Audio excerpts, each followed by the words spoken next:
to take it back. I again wasn't made aware of some big event, like the big plan to take back Nelson, until one day on the observation line when some of my pals were talking about it. I halted my game of rock, paper, scissors and asked why I hadn't heard the news. Turns out, that was the day I got pulled aside by my LT to run some reports to the head of the night patrol during our evening muster formation. That was also why I was last in line at chow that evening. I did recall some conversations I overheard during that chow time, though. I just thought it was more of my pals complaining about how they'd rather assault Nelson than explain to their girlfriends what they did back when they were stationed at McCarran. Either way, I was even more surprised when I learned that our squad was selected as part of the first wave.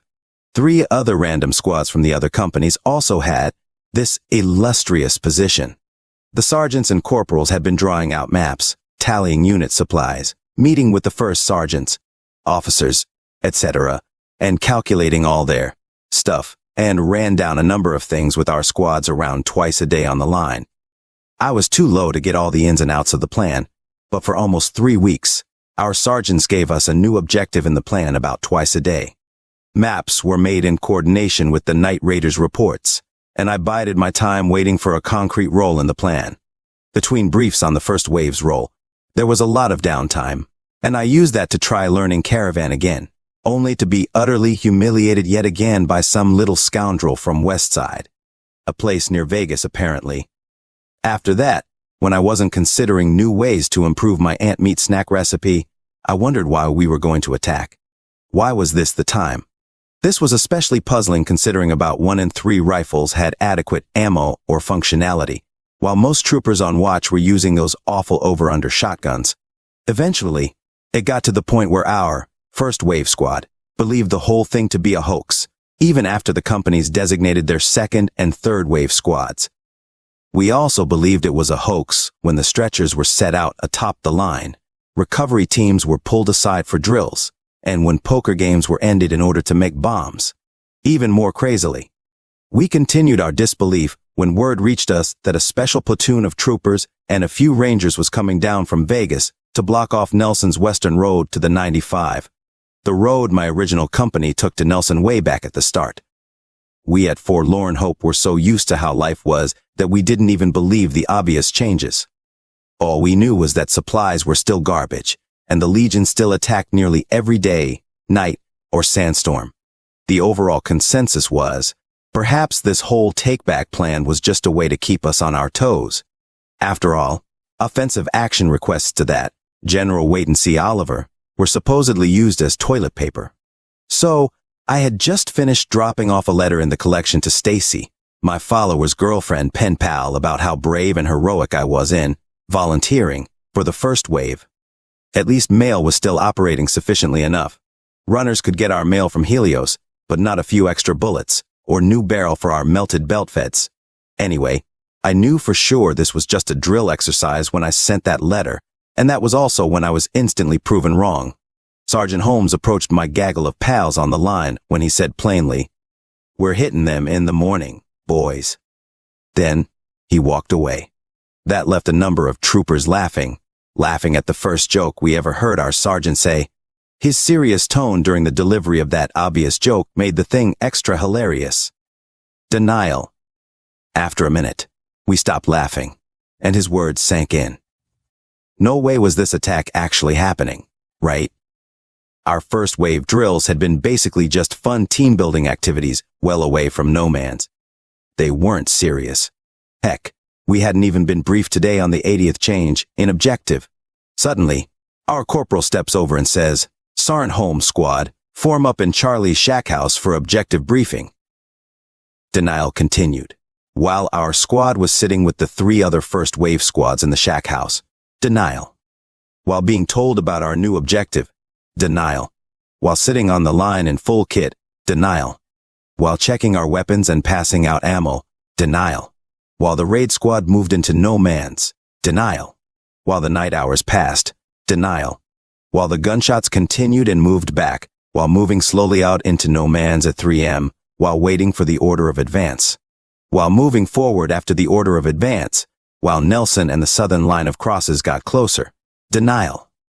By that point, All I was thinking was, all right, when's this drill going to end? I can't speak for my pals. But the moment I finally accepted reality was around 20 seconds after the horn blew at a distant Legion watchtower, and when I saw the swarm of masked faces even darker by the early morning, storming towards us. The fire order was given, and we certainly did just that as our first wave halted at the southern edge of no man's. The guns bursting and the flurry of dust and sand kicking up, accompanied by the shouts of those maniacs, made sure this was reality. Firing at the black swarm of moving and maniacally screaming blackness in the dark morning, my gun clicked, telling me it was empty, but I forgot how to reload the service rifle. Not really. I was just too focused on the horde of crazies swarming towards us that I forgot the service rifle didn't have a release lever like those awful shotguns I'd gotten used to dealing with. In the heat of the early and psychotic dawn, knowledge hit me like a cinder block, and I dumped the magazine while reaching for a new one in my bandolier. The corner of my eye and the terrible scream said that someone was getting hacked to death by a machete. Was it me? I didn't think so as I tried to release the gosh darn freaking button on my bandolier pouch.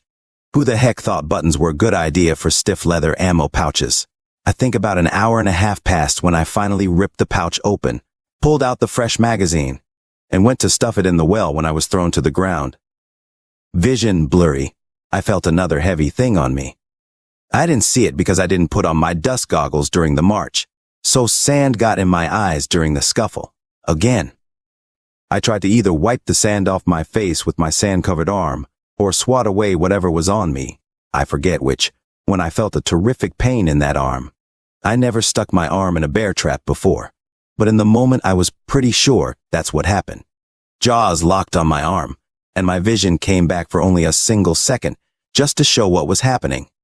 A snarling beast locked on my arm and sat upon me. For some reason, during the unbearable and agonizing pain of fangs and jaws breaking my arm, I had a strange thought. I'd never actually seen one of them Denver hounds before. The jaws released, making me believe it took pity on me for some reason. Wrong again. It only released its grip on my arm so that it could get my shoulder or neck without a full mouth. Horrible pain shot through my shoulder as its paws pinned me down. The pain made me shoot my arms up like a mummy or like I was trying to hug the dog when another thing happened. I felt a slight nick on my left arm, the arm that was bitten, and felt something clawing at my right leg. My brain couldn't tell me which pain to process faster, so I felt almost totally numb to the pains in my shoulder, arm, and leg. The sensations were crazy. I still couldn't see, and it was all too much.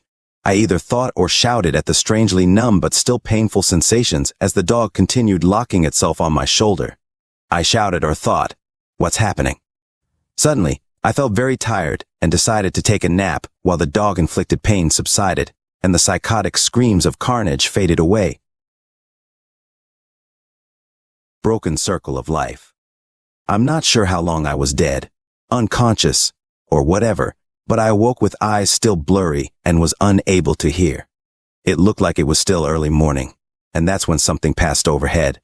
It looked like a man, but more like a shadowed blur, as if that's a description. I was about 90% sure that I was dead, but for some reason, I couldn't help but focus more on the pretty sky. The purplish sky, the faint light off to my left, and the beautiful mix of blues and reds as the morning seemed to take over the night.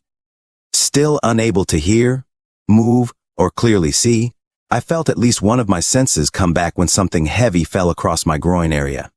No idea what that was. Suddenly, more of those blurs started to dash across my vision and out of the corner of my eyes. No idea what those were either. Focusing back on the blurry but beautiful sky, I then heard a light. Boom. I figured the battle was still going on, but that didn't concern me since I was dead. Just then, two of those dark blurs hovered over me and took up nearly my whole vision. They hovered there for maybe a few seconds, maybe a year or two, and I started to see the sky move. Still not sure what was happening, and disabled in almost all my senses, the dark blurs hovered at the top of my vision while the sky moved and more of those blurs passed by in my peripherals. The sky stopped moving, and one of the blurs got real close, almost completely blocking my view of the pretty sky. Just for a split second, I got a clearer image of what the blur was. I had to admit, I thought the angels that carted people to heaven and or Quetzal were supposed to be prettier than the thing before me. I only saw it for a second, but I saw the dirt-covered and beaten face of an NCR trooper beneath a ragged mess of a brown helmet. More stuff happened as he put something to my mouth, but I only thought, good old recovery, boys. Then, my vision faded again, and the muffled sounds of battle continued. The daze in dark unconsciousness fluttered slowly away as I found myself looking up at a dark picture, but with a blindingly bright light in the lower left corner of my sight. Off to my left were two less dark people standing there seemingly talking to each other. I couldn't hear at first, and I was still fairly sure I was still dreaming or dead. One of the faces drew closer to look at me, and I saw it. It was the face of the camp's chief medical officer, Dr. Richards. The doc muttered something, but I couldn't hear it. Then, I faded away again. Coming back to consciousness, sorta, I awoke to the same predominantly dark picture, and with that same light in the bottom corner. With that awakening, more thoughts crept into my brain and I realized I wasn't dead, at least not yet. Eyes unable to move, I searched my locked focus for the doctor and his helper. This time, they were in the lower corner of my left vision, but the light behind them was too bright to see what they were doing. I couldn't move my head, but from the few glimpses I caught, they looked busy. Just then, the doc's voice entered my skull. PFC Harton, huh? Find yourself a legit reason to be in here now, I see. I replied dryly. I wasn't faking that time. I really was feeling woozy from the heat. But realized my mouth wasn't moving. The doc's voice entered my head again. Jesus, look at him. An unknown voice who I presumed was the doc's assistant said, I know. I've seen raw steaks that look better than his arm. I instantly asked, what's wrong with my arm? But my mouth didn't move again, and the two kept going about their business beyond my focus. Again, I heard the doc, hope he doesn't jerk at Lefty. Before I could respond to that, the assistant said, wasn't Harton the guy who mailed that prostitute over $1,000 for a lock of hair? That was PFC Utley. He's not even in my company. I reflexively shouted internally, unable to defend myself. I think so. Either him or PFC Utley and Charlie Company. It was probably Harton, though, said the doctor. Probably me. No. On what evidence? How could they mistake me with Utley? We looked nothing alike, and our names weren't even remotely similar. I also never did anything like what they were accusing me of. I was going to try and force myself into consciousness to defend myself when I felt a slight tingling sensation in my left arm. No idea what that was, but I couldn't stop to ponder the possibilities. My vision faded again.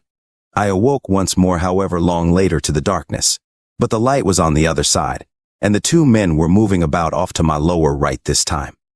I couldn't move to see them, but the duo were almost completely out of my lower peripherals. Just then, more of their voices echoed into my head.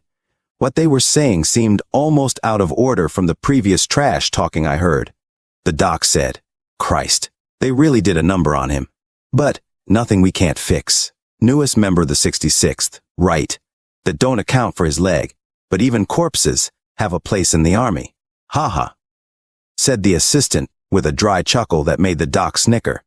Curious about what happened to my leg, I was suddenly more curious about that talk of the 66th. It was the word corpse that caught my focus. Suddenly, the thought of me dying really dwelled on me for the first time since the start of this mostly unconscious experience. Clearly, the assistant was joking about my corpse being implemented in that unit, but was I actually going to die? The doctor did say he could fix me up no problem, but then I wondered, what the heck happened to me? More thoughts trickled into my brain, and I understood what was happening to at least some degree. I didn't know what happened out there in no man's or what the doc and his assistant were doing in the moment. However, if Doc could fix me up, I'd return to the front line, and, well, if I was dead, I wouldn't have to worry about getting killed again. I thought about that. Circle of life. The idea coined by those who were injured in one way or another, fixed up, and thrown back on the line in no time. So, my thoughts jumped between me dying and getting fixed up and tossed back on the line. My thoughts about my paralysis vacation's impending ruin were more panic-worthy than the idea of dying, but my thoughts were interrupted by another dull pain. The tingling this time was in my right leg. The darkness began to cloud my vision once again, and I still had no idea what was happening, or what happened to me out in no man's, aside from the dog snacking on me. For some reason, instead of a dreamless blackness, I dreamed of me, the doc, and the blurry assistant chopping firewood. Over and over again, chop, chop, chop. When my vision finally came back to me hours, days, weeks, months, or years later, I was looking at a pure blue picture with a white light taking up the top of my sight. As I stared into the blueness, I heard the doc say, "Good luck out there, Harton." Price of freedom. That blue picture that covered my vision was suddenly interrupted when my brain told me, "Stop staring. It's too bright." The world hit me in an instant, and I sat myself up on whatever I was on and brought my arm up to shield from the light with my eyes shut. As I winced at a slight pain in my shoulder, I noticed that it actually didn't hurt too bad. However, memories of my trances were too focused on a particular moment, and I instantly shouted, "That was utterly not me." No reply, and still blinded with eyes shut, I definitely felt those words leave my lips this time. Just then, I felt two soft and delicate hands pull my upper body back down, and an angel's voice said, "Sorry, forgot to lower the shade." My eyes were still tightly shut, and I slowly opened them to see I was shaded and moving. Immediately to my right was the tough and warm side of a Brahmin. Above me was a cloth covering 2 feet above my head, and to my left was that angel. As my eyes adjusted to the shade in this bright conscious world, I studied her. She wore a tan jumpsuit NCR uniform without the dust coat or armor, a tan baseball cap, blonde hair pinned up behind her head, and white armbands with red crosses on them. I must have looked like a creep as I stared at her. Clearly, the doc failed in fixing me up because that beautiful woman was living proof that I died.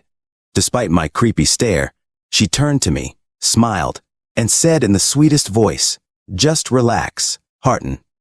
You're still very weak and need to rest." I thought stupidly, she knows my name, this is destiny. I continued to watch her as my mind planned out our wedding when she added, "You feeling any better?" Without breaking sight, I said in a smooth and cliché way that wasn't normal for me, "Better now that you're here." That made the beautiful medic's face turn red. She put a hand to my head and turned my face till I was looking up, and I let her. She whispered sweetly, "Rest up. You're still down a lot of blood." She was right. I was still tired, and not really sure what was happening or where I was. I looked up at that cloth sunblocker, felt the bed. I was unmoving, and nudged the Brahmin belly to my immediate right. Just then, I felt a tickle on my nose. With my right arm caught between my torso and the Brahmin's, I raised my left arm up to scratch it. I couldn't. I can't believe it took me this long of being awake to realize that I didn't have a left hand or forearm anymore. About 4 inches below my elbow was a little bandaged nub, where the rest of my arm and hand should have been. Utter panic. I kept my composure largely, but my heart thumped like it was about to burst. I raised my head to see the rest of my body, and there I saw it. My right leg was cut off just below the knee. That's what the doctor was doing. That's what that strange feeling was. That's what that gosh darned Legion monster did. What about my leg, though? The dog didn't get that. It was too busy chomping on my arm and shoulder. It was probably another dog, or one of those Legion maniacs that made off with my right leg while I was too busy getting eaten. Were my limbs amputated, or were they lost in the battle? I couldn't tell for sure, and none of my memories were reliable at all. Although, deep in my heart, I knew the Legion was responsible regardless. I never even knew I had a favorite leg, but the Legion took my absolute favorite leg away. The doc's words from the coma echoed in my mind again. "Hope he doesn't jerk it, Lefty." I didn't do that, Lefty, but darn it if I didn't love that hand too. It was all too much. I felt my heart pounding, my thoughts scrambling, and my face heat up. My vision became clouded by the hot tears welling up, and rage and sadness building. Don't do it. Don't cry in front of the beautiful medic. That was what my brain said, and what my body completely ignored. I cried. The medic walked right alongside the Brahmin my cot was strapped to, and noticed my quiet boo-hooing. She immediately took to her angelic responsibilities and rested that hand on my face, saying sweet things like, "It's all right, Harton. You're a brave, brave soldier. Everyone is proud of you." I returned with blubbering nonsense as I vented and felt sorry for myself. But I loved walking with that leg, and I didn't even get to stomp on that Denver dog's puppies. She knew just what to say, responding to my hysterical nonsense with, "They're theirs, and I know your pals gave them heck." I didn't even care about looking good in front of the angel medic at that point. The woman me or any other trooper at Forlorn Hope would try to get with morphed into the loving and caring mother I never truly had. I really did lose a lot of blood, more than most humans would survive losing, and that made me almost perpetually weak every second I was awake, and only exaggerated by my panic and sobbing over the loss of my limbs. I don't know how long it had been since I got the injuries or where I was going with the pretty medic, but I sobbed and vented myself to sleep. I woke up hours later, saw my stump of a lower arm and leg, and saw it was almost dark out.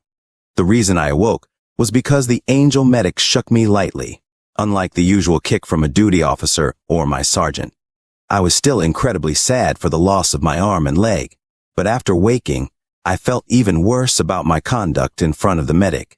I apologized to her as she brought spoons full of sustenance to my mouth on the move. She said, "You have nothing to apologize for, Harton. It's not every day you wake up and learn you lost 2 limbs."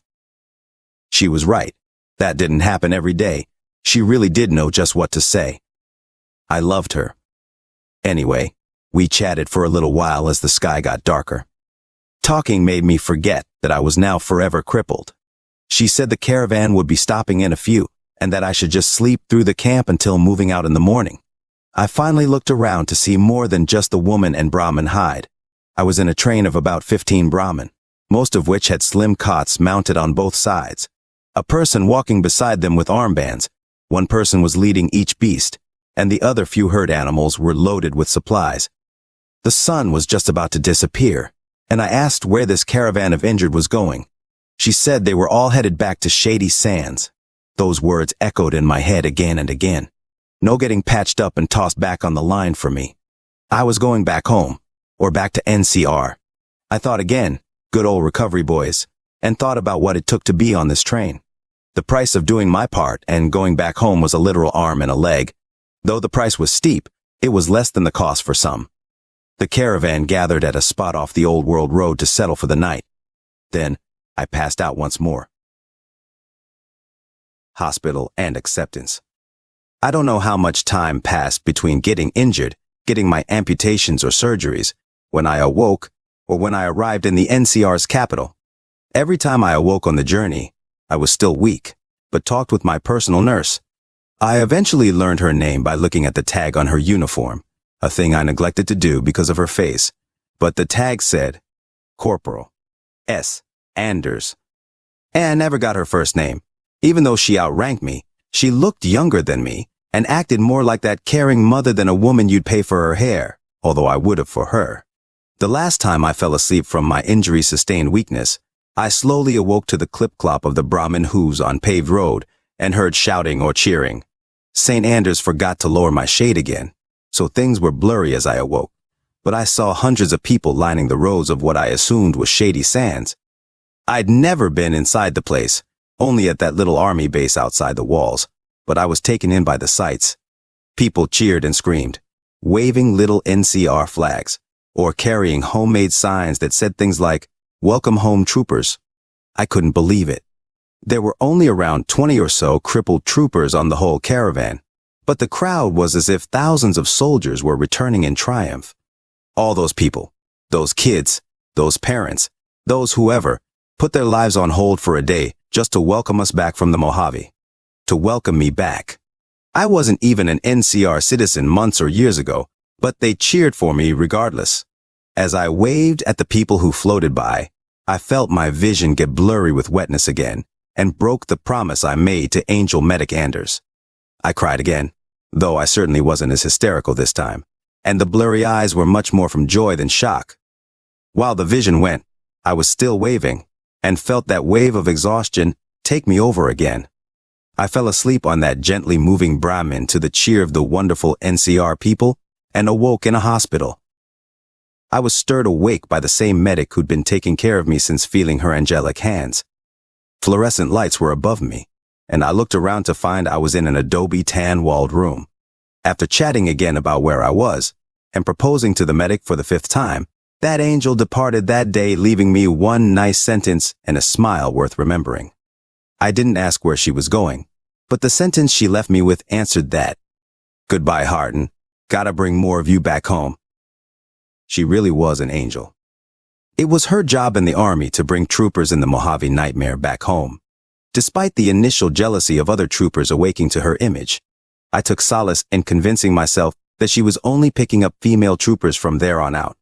So, she left, and I was alone in the rather homely clinic room somewhere in Shady Sands. I slowly came to as my body finally filled itself with the rest of the blood I lost. After talking with some of the doctors who periodically checked up on me, I learned I was there to recuperate. As more hours of consciousness passed, I learned that the pain in my amputated limbs was still very much there. Part of why I was so tired on the journey was because Angel Medic Anders was pumping anesthetics into me on occasion while I was unconscious.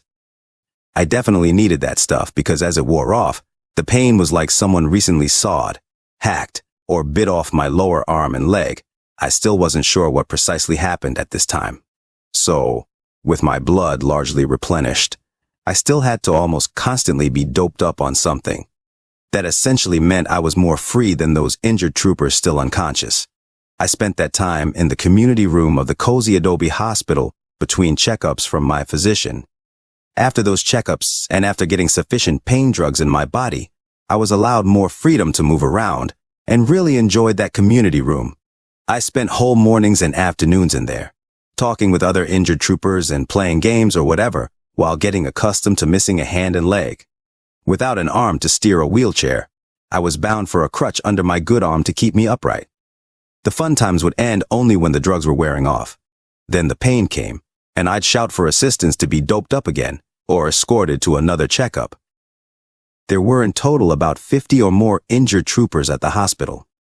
Most of them were conscious, and spent that time between their appointments in the community room as well.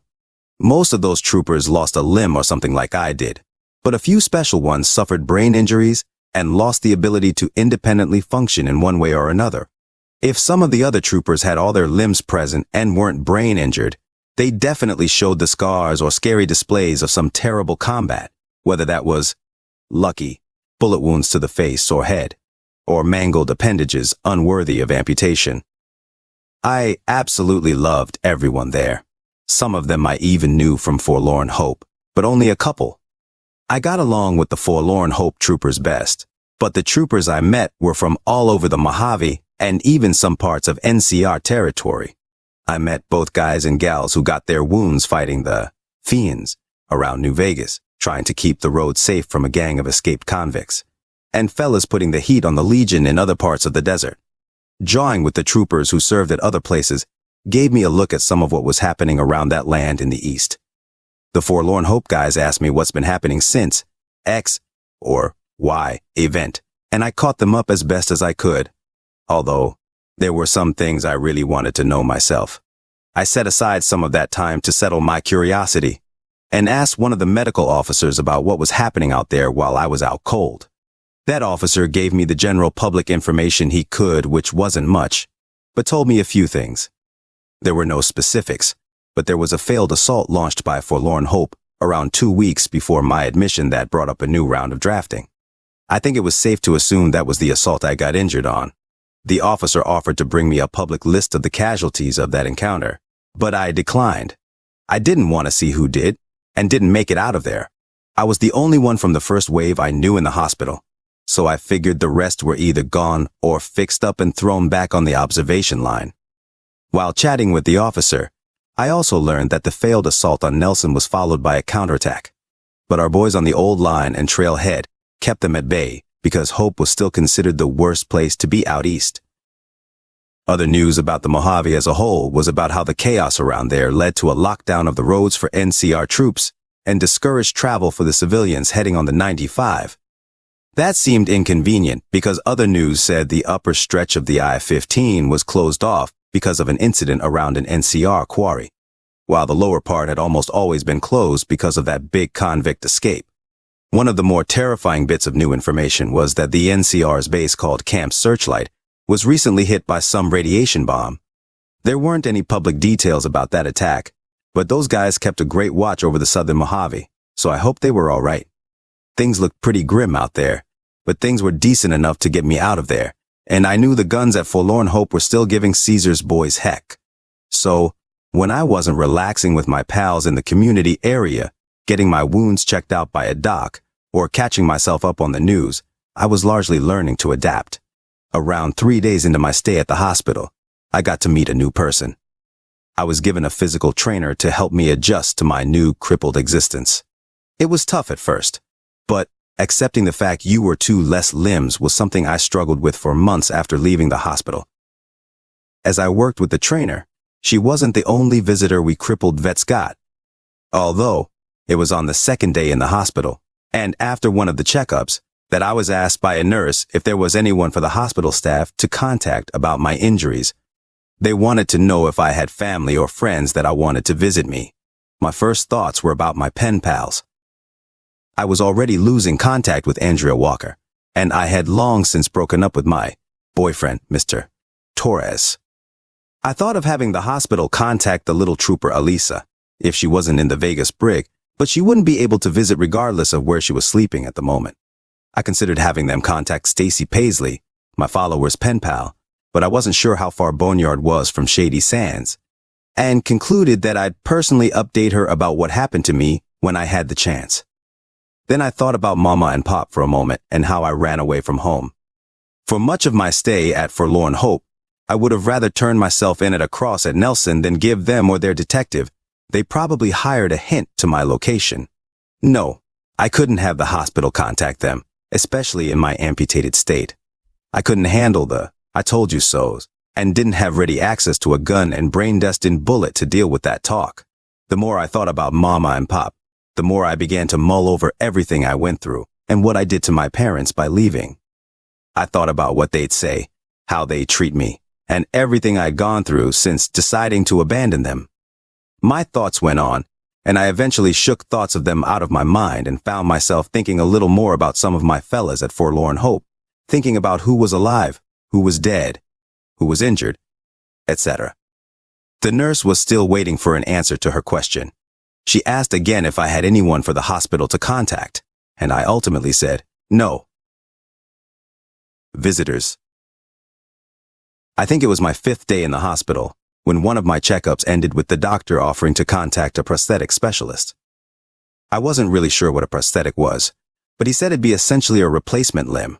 I didn't really know what that meant, but he said I was a prime candidate given where the amputations were cut. I finally agreed since he seemed to have my best interests in mind, but I was honestly more excited to conclude this checkup. I was going to finally meet some visitors. Visitors were a fairly frequent sight in the community room since I got there. One of my injured brothers or sisters in Brown would meet with their family who made the journey from all over the NCR to meet with their proud serving family member. I was excited for that particular day because this was one where visiting hours were open to the public. Most troopers, especially ones without family, look forward to this day since patriotic citizens from Shady Sands or the surrounding region would come in to meet the troopers who did their time everywhere.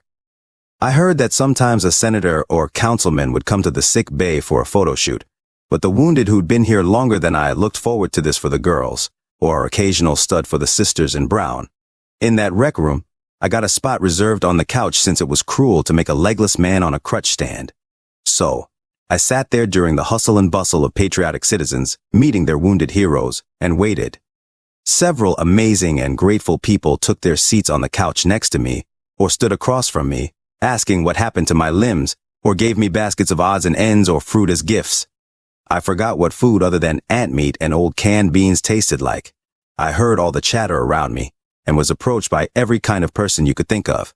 Sweet old ladies approached, gave me prayers and called me poor dear. Gruff middle-aged men and women approached asking where I served, and returned with stories of where they've been or what they did. Families of my pals approached, showing that they cared for anyone who wore the same uniform as their son or daughter. Young guys and gals approached, asking for advice about joining the service or asking what they should do with their lives. I wasn't the guy to ask that, but I appreciated the fact they deemed me wise enough to do so. One seemingly ambitious young woman asked the standard question, "How did you get injured?" I explained how one of those Legion dogs broke my left arm before gnawing on my shoulder while someone or something made off with my leg. Side note, according to the hospital docs, the doc at Forlorn Hope amputated my leg above the infected site of the crude tear something made when it ran away with my leg. All the doc did was cut a little more of my leg off to prevent infection. My hand, on the other hand, pun intended, was the same way. Someone swiped my left arm and hand off while I was being eaten. My brain couldn't process what pain or thing to focus on, and the doc did the same thing he did for my leg. Anyways, the young woman was puzzled how I didn't know who or what made off with my leg. However, she did return with a short story describing an officer she met who was also confused about what took his leg. That officer apparently woke up one day while his unit was in the field with one sock too many. I didn't think it was a tiger that made off with my leg, and figured it was more likely a Legion dog. Upon hearing more talk of the dog, she responded determinedly as if she was already a sergeant. "We're gonna put a boot up Caesar's profanity and send his dogs with him." I had no idea what she did for a living, but if that young woman was planning on enlisting, the way she made that statement made me believe it. Anyway, my heart warmed with each person who just wanted to meet me, and I enjoyed giving my bit about the service. The meet and greet with the strangers ended when someone familiar sat next to me on that little sofa. The woman just sat there and stared at me for a while, and I wasn't quite sure what to do. Most people were pretty instant with the whole, "How you lose that leg/arm," but not this woman, and I couldn't put a finger on why she was familiar. She was a pretty one, though. She had long brown hair with bangs, sorta, pale features, glasses, and a mouth that looked sorta like a smile but also serious. I was a tad more entranced by her white cloak-looking thing. It looked like the doctor's coats, and I was about to ask if she was a new doctor or something. I stopped that when I finally recognized the funny circle and cross thing on her shoulders, and it hit me. I'm glad she got tired of my perplexing gaze because she asked, "Don't you recognize me?" And I instantly said, "Stacy, the follower of the apothecary." She chuckled, "Close enough. And yeah, how you been, Ed?" I wasn't too close with my Reading pen pal, and I always really liked Stacy. I recalled the couple pictures I got of Stacy at Forlorn Hope, and that was why her face looked familiar. I threw my arm and a half around that woman, and we talked. It was really nice to meet one of the people behind the letters I'd gotten all the time. We chatted idly for a bit, and my mind wondered how she found me. I then craned my neck to look around the busy community room. The fear of my other pen pals tracking me down turned me a few shades lighter. I ended, or was close to ending, comms with the other two pen pals peacefully, but the fear of seeing Andrea Walker, or especially Damian Torres, haunted me. I then caught how Stacy found me as she talked. She said, "I only came here to offer assistance since I was in town with my parents and a long way from LA. I talked some things over with the doctors here and saw your name on the list of patients. When me and my parents showed up in town, I saw a public notice of casualties and saw that your name was on there as wounded. I was honestly pretty worried about you since I hadn't heard from you in almost 3 weeks, and the last letter you sent was about you volunteering for that big mission. That casualty list put my mind at ease, at least knowing you were alive, but I'd say it's a chance in a million that I decided to volunteer at the same hospital you were recovering at." I listened to her talk, but for some reason only thought, yes, volunteered for that assault.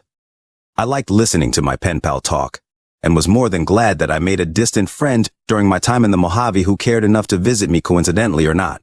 Soon enough, I was called away from the community room for one of my checkups and a refill of pain drugs. I had to say bye to Stacy, although she did volunteer to help care for some of the patients here, and I respected that a lot. I didn't know much about the organization she was in, but I do remember thinking how bizarre it was that they worked for free. But that didn't matter because I was just happy to regularly see Stacy. Anyway, a couple more days in the hospital drifted by, and I spent a lot of time with Stacy, getting to know her in person when I wasn't paling around with my injured friends. I met with the prosthetics physician a few times for consulting and getting sized up for a fake arm and leg. I finally learned what a prosthetic was during one of those times when the specialist came in with a few samples. There was a lot of prep work to be done before they hooked one of those up to a stump, and so that was added to my recovery plan.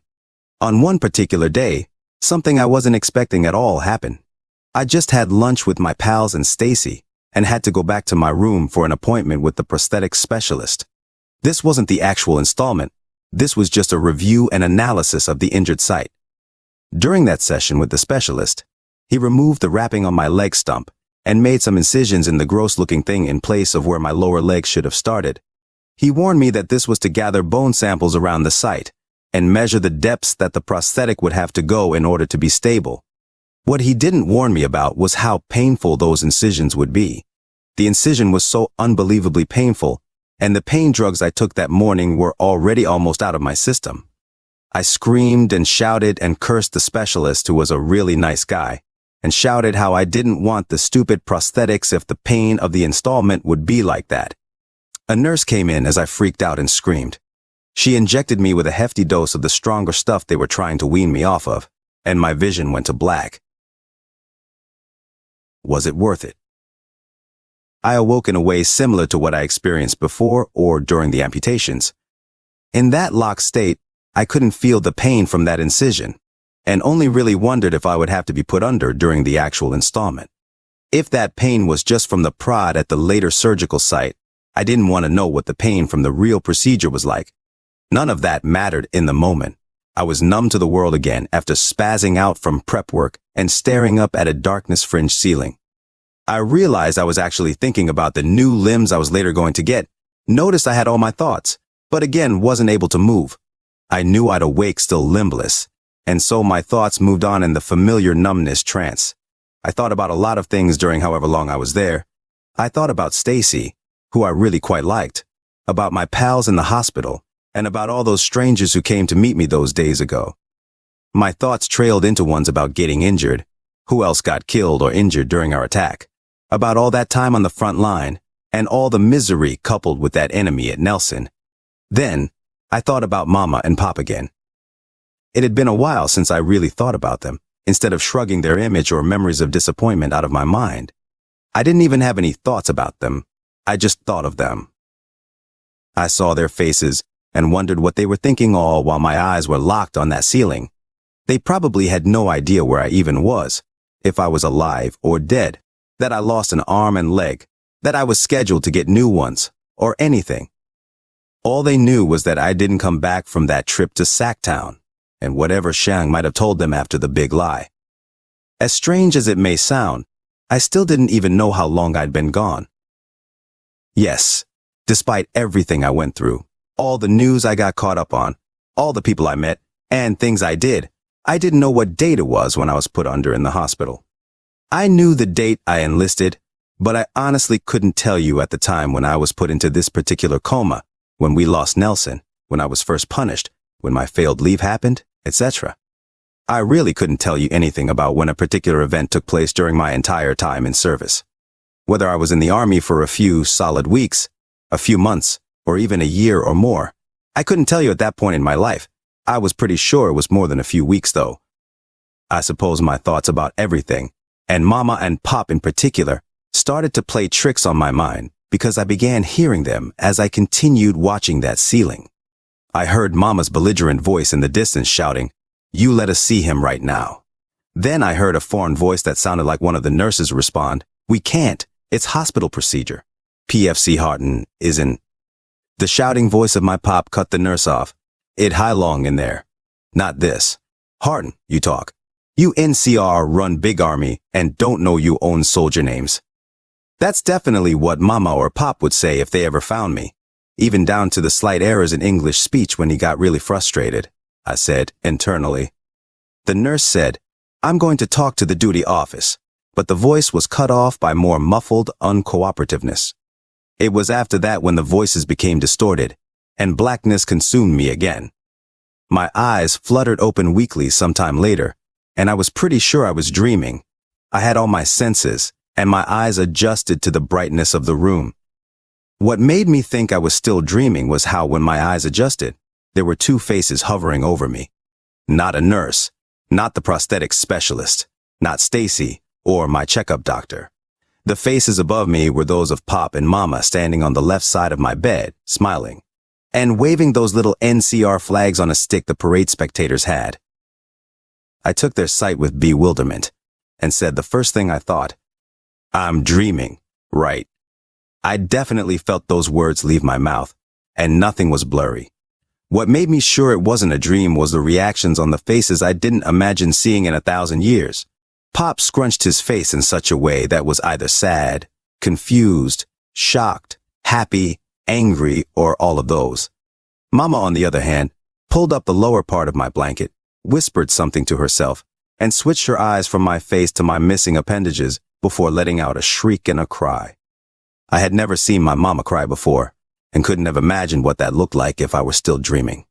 Still reflecting on reality, I asked, "You're really here?" Another screech from Mama as she bawled crazily. Pop drew closer at the side of my bed and said with that same concerned or astonished face, "Yes, we're here." I watched Mama continue to pace back and forth, sobbing hysterically as I felt Pop's eyes focus on my face.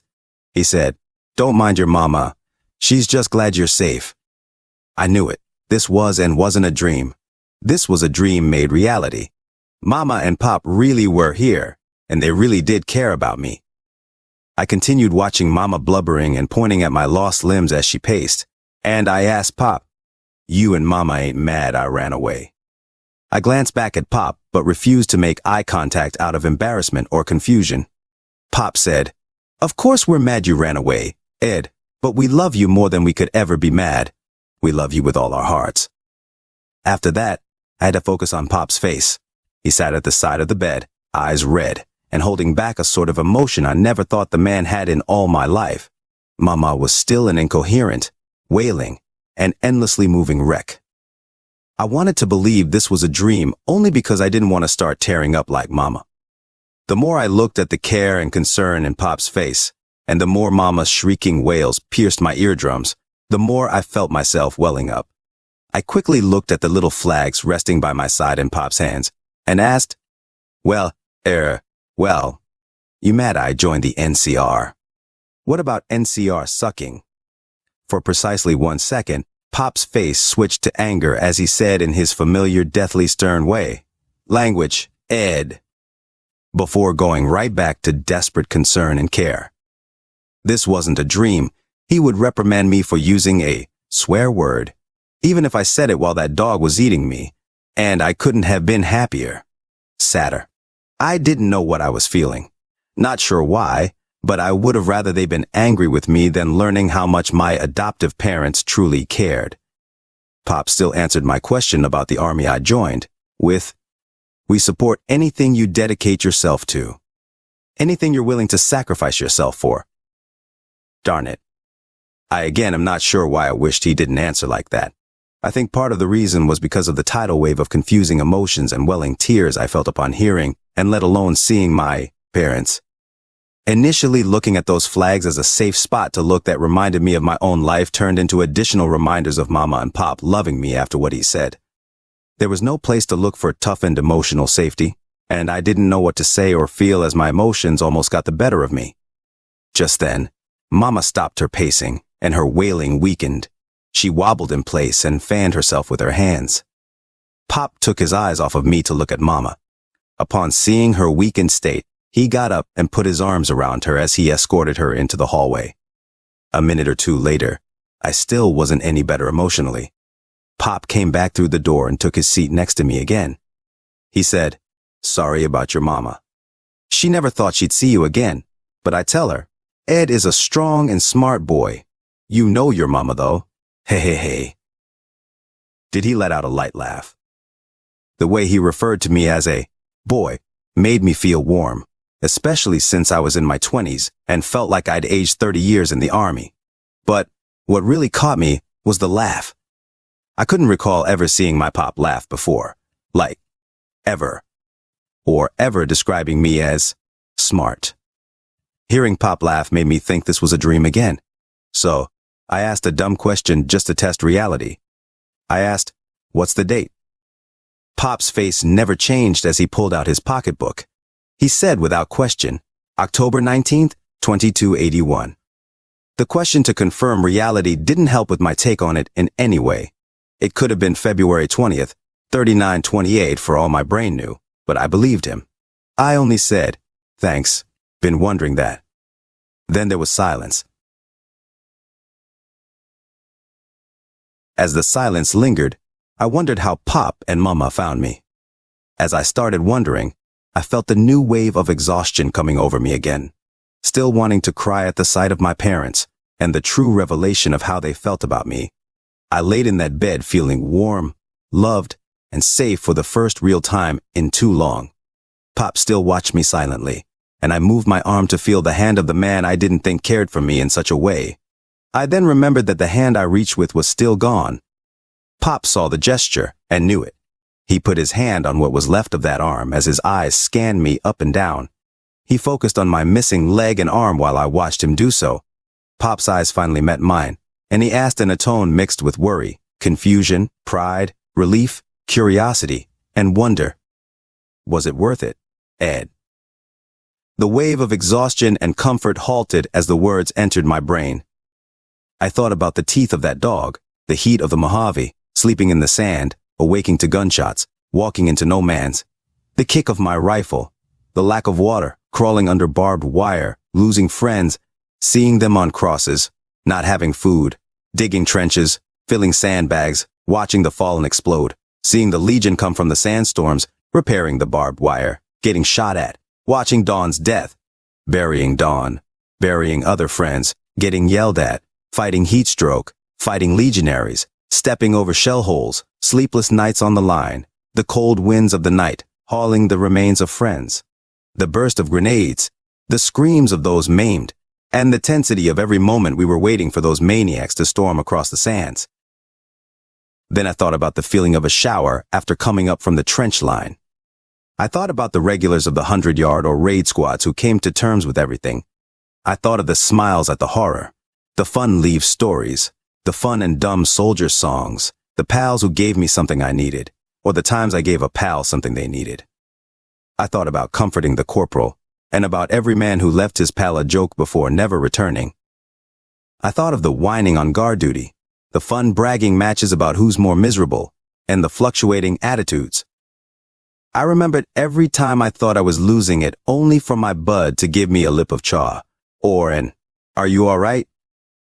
I remembered every trooper who pulled his pal from no man's, or comforted a pal who was about to leave this world. I thought of the jokes from the dock, and the sarcastic remarks while hauling a bud who fell victim to the sun. I remembered every time I was low on ammo and a trooper gave me some of his, all the times I gave a pal some of my water, the hand I extended to a struggling man, every man I helped up the winding path, and every man who returned each of those favors to me. I remembered all the great stories I heard, the interesting people I met, and what they did or how they ended. I remembered the hate felt in my failed leave and the way we made the best of it. I thought of every single time someone's life was made even a little less terrible by his bud's assuring nudge when things were particularly awful. I thought of all the guys who had my back and all the fellas whose back I had too in the no man's or on the lines. I thought of those terrible folks around Nelson and the dirt-covered boys in brown filling the lines. I thought of all those buried on that cliffside overlooking the Colorado, and about all those exhausted, dirty, and crude-mannered fellas there in that moment, smiling or singing at the doom they faced in the heat. I thought of their determined eyes and grinning faces as the guns popped and explosions boomed, knowing that if they died, they wouldn't have to worry anymore, and if they lived, it'd be because of their pal-only arms reach away. Then, I thought of the monolithic and monstrous horde that all those men alive and dead were holding back, and saw my dirty, ragged self, aiming a poor-conditioned rifle or busted shotgun in the same direction, standing right there with them. I met Pop's eyes and said right to him, "You bet." Why do we fight? It may start as patriotism, a chance to escape some situation, or one of a million other reasons, but that's not it. The enemy we fought was a bad one, bent on destroying every freedom and life that wasn't in line with their own. Though some back home may not understand why we're in that desert of the East, every trooper, conscripted or volunteer, can be sure that their fight is a noble one. Even though the faces come and go, or no matter how many graves are added to that little cliff overlooking the Colorado, the fight we fight is one that makes the hardships I felt on the line nothing compared to the price of losing.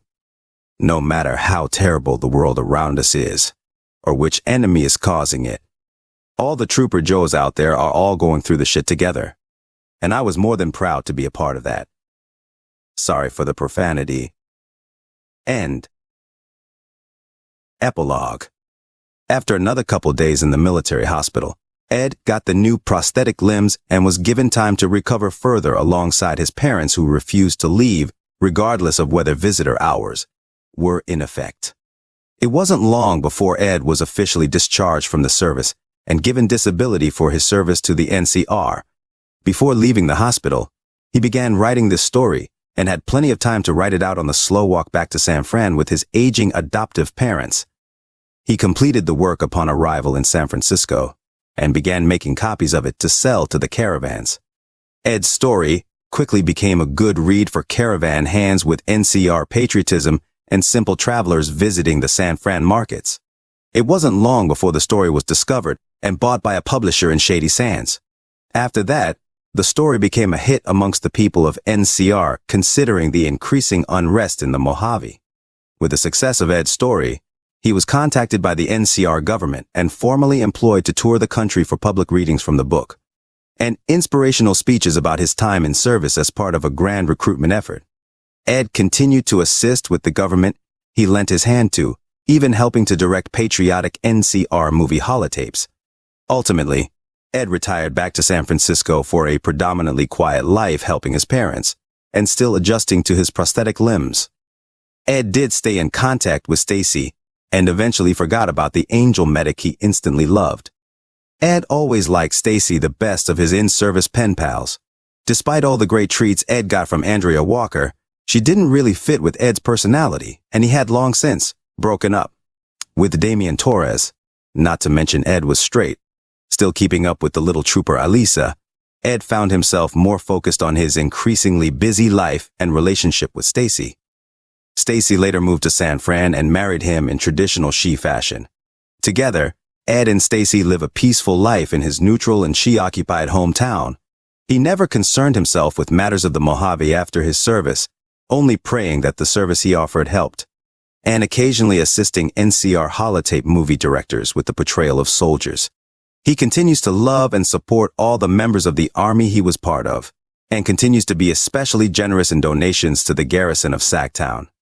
With all the money from his story going straight to the Army Supply Corps, Ed is quoted as saying, "Perhaps this money can get our fellas out there some ammo, maybe even some air conditioners for more of the grunts' tents, or at least some less frustrating bandoliers."